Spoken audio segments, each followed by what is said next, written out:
بسم اللہ الرحمن الرحیم۔ محدثین اندلس قسط نمبر 6 ابو زکریا یحییٰ بن مالک کیسان الطرطوشی، آپ نے علماء و مشائخ سے استفادہ علم کیا۔ اس کے بعد 347 ہجری علماء مشرق سے حصول علم کے لیے سفر اختیار کیا۔ 348 ہجری میں فریضہ حج ادا کیا۔ بعد میں بغداد، مصر، احواز اور بصرہ گئے۔ ایک قول کے مطابق آپ 22 سال تک سفر میں رہے۔ صرف شہر بغداد شریف میں 700 سے زائد شیوخ سے سماع کیا۔ 369 ہجری میں واپس اندلس تشریف لے آئے۔ جامعہ قرطبہ میں مجالس علمی منعقد کرتے، جہاں ہر طبقے، ہر عمر کے لوگ شریک ہوتے۔ امام ذہبی نے آپ کو الامام، الحافظ، المحقق جیسے عظیم القابات سے نوازا۔ سرزمین اندلس کا یہ ممتاز عالم دین ماہ رجب 375 ہجری خالق حقیقی سے جا ملا۔ ابو عبداللہ محمد بن احمد القرطبی، آپ ابن مفرح کے نام سے معروف ہوئے۔ طلب علم کا آغاز اپنے شہر قرطبہ سے کیا، پھر بلاد مشرق کا سفر اختیار کیا اور وہاں کے اجل علماء اور شیوخ سے علم کی تحصیل کی۔ اس کے بعد اندلس واپسی ہوئی اور طلبہ کی کثیر تعداد نے آپ سے سماع کیا۔ آپ صاحب تالیف تھے۔ رجب 380 ہجری ابن مفرح اپنے خالق حقیقی سے جا ملے۔ قاضی محمد بن یبقہ نے نماز جنازہ پڑھائی۔ ابو بکر محمد بن یبقہ بن ضرب القرطبی، حضرت ابو بکر محمد یبقہ کا تعلق قرطبہ سے تھا۔ آپ فقہ مالکی کے ماہر مانے جاتے تھے۔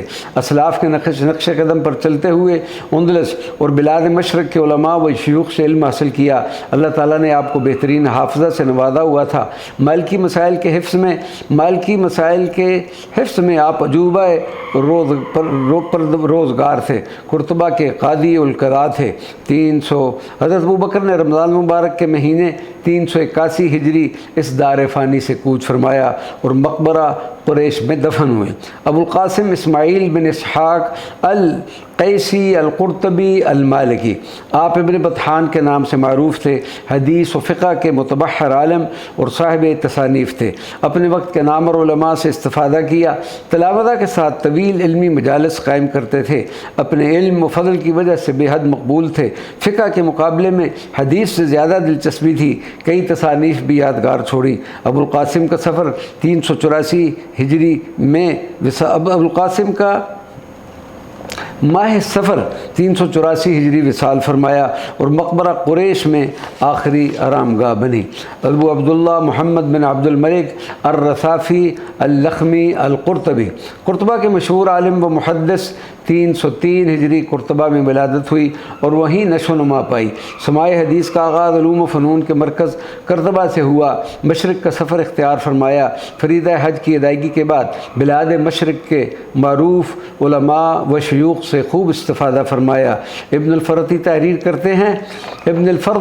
کرتے ہیں کہ طلباء کی کثیر تعداد نے آپ سے سماع کیا اور احادیث لکھی۔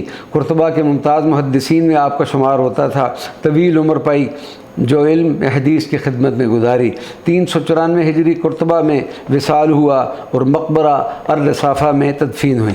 ابو عمر احمد بن عبداللہ اللخمی الاشبیلی، آپ عبد الباجی کے نام سے معروف تھے۔ اشبیلیہ کے ممتاز گھرانے سے تعلق تھا۔ حدیث رسول صلی اللہ علیہ وسلم کی تدریس و تبلیغ آپ کا شوق تھا۔ حصول علم اندلس سے علماء اور بالخصوص اپنے والد محترم سے کیا اور اسی طرح علماء و مشائخ حجاز سے بھی بھرپور استفادہ کیا۔ آپ اپنے وقت کے عظیم محدث و فقیہ تھے جس سے اندلس کے اہل علم نے خوب استفادہ کیا۔ ماہ محرم الحرام 396 ہجری وصال فرمایا۔ قاضی ابو العباس بن ذکوان نے نماز جنازہ پڑھائی۔